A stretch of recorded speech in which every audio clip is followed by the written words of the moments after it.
इस समय social media पर एक वीडियो वायरल हो रहा है और यह दावा किया जा रहा है कि चीनी सेना भारत सीमा के अंतर्गत अरुणाचल प्रदेश में 60 किलोमीटर अंदर तक घुस आया है और वहां के आदिवासियों को खदेड़ कर भगा रहा है। हालांकि इस वीडियो की पुष्टि हम लास्ट में करेंगे, लेकिन उसके पहले हम यह जानेंगे कि भारत और चीन का सीमा विवाद क्या है, क्यों अक्सर हर 2-3 साल में भारत और चीन में संघर्ष और तनाव की स्थिति बनी रहती है। तो देखेंगे ये भारत और चीन का जो सीमा विवाद है, असल में ये एलएसी को लेकर है। एलएसी को कहते हैं लाइन ऑफ एक्चुअल कंट्रोल, जो 3488 किलोमीटर है। आप मैप में देख सकते हैं लद्दाख का पूरा क्षेत्र और यहाँ पे जो है सिक्किम के पास और अरुणाचल के प्रदेश, इसी को कहते हैं मैकमोहन रेखा। अब देखिए इसकी जो जड़ है, इसकी शुरुआत कहाँ से होती है? इसकी शुरुआत होती है 1914 के शिमला सम्मेलन में। देखिए 1914 में जो ब्रिटिश इंडिया थी, ब्रिटिश इंडिया मतलब जब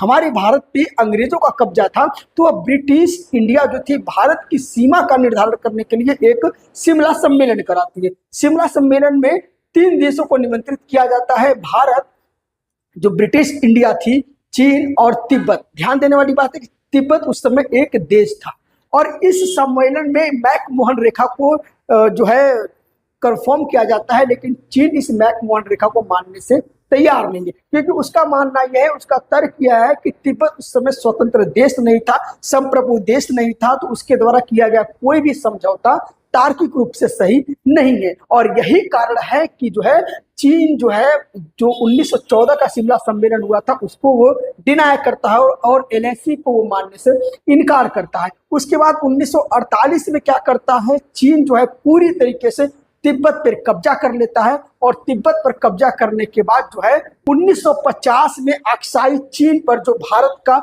लद्दाख का एक हिस्सा है अक्साई चीन, वहां पर वो हाईवे तिब्बत से जोड़ने के लिए एक हाईवे बनाता है, जिसकी जानकारी भारत को बाद में चलता है। उसके बाद देखते हैं 1962 का युद्ध होता है, क्योंकि 1950 के बाद जवाहरलाल नेहरू ने यह प्रयास किया था कि चीन से हमारा संबंध अच्छा हो जाए, इसीलिए उन्होंने एक नारा दिया था, भारत चीनी भाई भाई। उसके बाद क्या होता है, 1962 में जो है चीन हमारे पीठ में छुरा घोंपते हुए 1962 में भारत से युद्ध लड़ता है और जिसमें भारत की बहुत बुरी तरह हार होती है। उसके बाद जो है भारत के द्वारा किया गया प्रयास सारा विफल होता है और 1962 में चीन एक तरफा युद्ध जीतकर युद्ध को विराम कर देता है। और उसके बाद क्या करता है, 1967 में फिर एक छोटा सा संघर्ष प्रारंभ होता है, नाथुला और चारलो में संघर्ष स्टार्ट होता है और वहीं पे अपनी भारतीय सेना मजबूती से चीनी सेनाओं को खदेड़ती है और वहीं से एक भारत के अंदर साहस का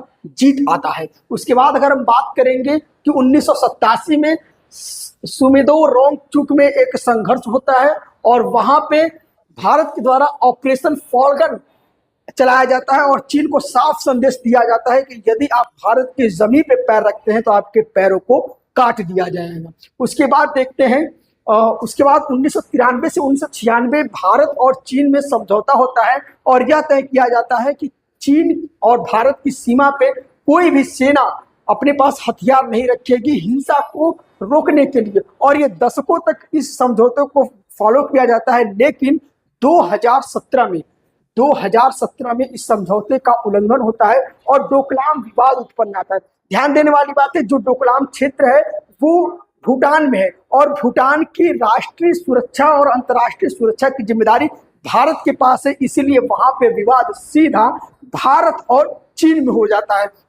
जो है भूटान के जमीन पे डोकलाम क्षेत्र में चीन वहां पे रोड बना रहा था और भारत मजबूती से कड़ा विरोध करके चीनी सेनाओं को खदेड़ देता है। उसके बाद अगर हम बात करते हैं 2020 में गलवान में जो है बहुत चोरी छिपे जो चीनी सेना जो है गलवान घाटी में घुसने का प्रयास किए और भारतीय सेनाओं को धोखे से मारने का प्रयास किए। हालांकि इसमें जो है 20 शहीद भारत के शहीद हो गए सेना के, और उस साथ में बाद में दूसरे दिन भारतीय सेना ने जवाब देते हुए लगभग 40 से 45 चीनी सैनिकों को शहीद कर दिया। उसके बाद अगर हम बात करेंगे कि उसके बाद की स्थिति यह हो गई कि दोनों देश जो है ज्यादा सेना जो है नियुक्त करने लगे। उसके बाद अगर हम बात करेंगे कि वो क्यों जरूरी है, क्योंकि बुनियादी ढांचा, क्योंकि सीमावर्ती जो क्षेत्र है सुरक्षा के दृष्टिकोण से काफी जरूरी, और साथ में इन क्षेत्रों में काफी ज्यादा पे संसाधन लिथियम पाए जा रहे हैं। इसीलिए चीन जानबूझकर भारत के क्षेत्र में प्रवेश करने का प्रयास कर रहा है,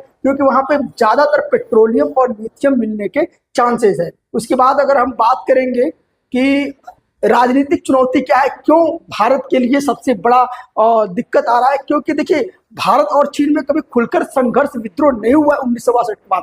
भारत जो है अपनी गृह समस्याओं में परेशान है, लेकिन वहीं पे चीन जो है छोटे छोटे प्रयासों से भारत को कमजोर करने का प्रयास कर रहा है। हालांकि भारतीय सेना काफी मजबूत है, वो डटकर अपना सामना कर रही है। और रहा सवाल इस वीडियो का जो भी वायरल हो रहा है, तो भारतीय सेना ने और गृह मंत्रालय ने साफ साफ यह पुष्टि किया है कि अभी जो ये वीडियो वायरल हो रहा है वो भारत के अरुणाचल प्रदेश का नहीं है, वो किसी अन्य देश का है, और इसको गलत तरीके से वीडियो वायरल करके भ्रामक न्यूज फैलाया जा रहा है। तो ऐसे वीडियो पे आप विश्वास न करें, और हालांकि आप ऐसे फैक्ट की जानकारी अपने पास जरूर रखें, जिससे आप जो है वीडियो की पुष्टि कर सके। ऐसे ही नॉलेजेबल वीडियो पाने के लिए हमारे चैनल को लाइक करें, सब्सक्राइब करें द पब्लिक रिपोर्ट्स को। Thank you very much.